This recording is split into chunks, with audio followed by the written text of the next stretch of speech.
আমাদের পিচ রাস্তা এখানেই শেষ। এরপরে চলে আসলো আমাদের ছলিং রাস্তা। যদি পিচ থেকে ছলিং রাস্তায় একটু কষ্টকর, তারপরে আমাদের কিছু করার নেই। ঘাস কাটতে গেলে 1.5 কিলোমিটার দূরে আমাদের যাইতেই হবে। কোনো বাধা আসলেও আমাদের থামা যাবে না, কারণ আমাদের গরু রয়েছে, না খেয়ে থাকবে। আসলে আমরা চাই না কখনো আমাদের গরু না খেয়ে থাকুক। কি রায়হান? হ্যাঁ গরু না খেয়ে আম্বা আম্বা করে ডাকবে, আমাদের খুব কষ্ট হবে নাকি রায়হান? হ্যাঁ এই জন্য আমরা যতই কষ্ট হোক, ঝড় হোক, বৃষ্টি হোক, আমরা দিন হোক রাত হোক, আমরা চলেই যাই ঘাস কাটতে নাকি রায়হান? হ্যাঁ ইয়েস।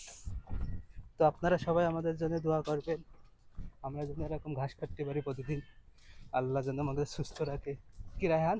হ্যাঁ আর রায়হান স্কুলে পড়াশোনা করে, আপনারা একটু দোয়া করবেন। রায়হানের সামনে পরীক্ষা, যদি একটু ফাঁকিবাজি করে। ফাঁকিবাজি করো না, না? না ফাঁকিবাজি করে না।